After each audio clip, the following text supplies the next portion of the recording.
مونږ لقمان ته حکمت ورکړی و چې د الله شکر گزار اوسه. هر څوک چې شکر وباسي د هغه شکر د هغه د خپل ځان لپاره ګټور دی، او څوک چې کفر اختیار کړي کافر شي نو په حقیقت کې الله بې نیازه او خود په خپل استایل شوی دی.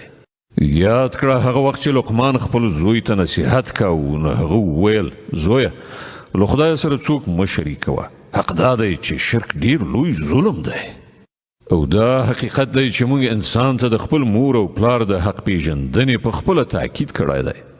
د هغه مور د کمزوري د پاسه کمزوري په حال کې هغه راخیسته په خپله ګیډه کې وساته او 2 کلونه یې په تی ورکولو ولګېدل. له همدې امله موږ هغه ته نصیحت وکړ چې زما شکر وکړه او د خپل مور او پلار شکر پر ځای کړه. همدا زما لوري ته ستاسې راګرځېدل دي.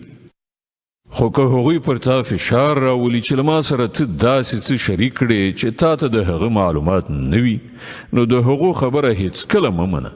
په دنیا کې له هغو سره غوره چارچلند کوه، خو پیروي د هغه چا د لارې وکړه چې هغه زموږ لوري ته رجوع کړې ده. بیا ستاسې ټولو راګرځېدل همدا زموږ لوري ته دي. په هغه وخت کې به زه تاسې ته دروښیم چې تاسې څنګه عمل کوو.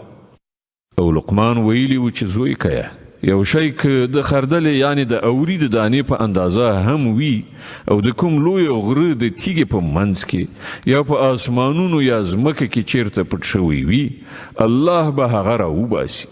بېشکه چې الله په دقیقو او پټو چارو باندې خبر او پوه دی.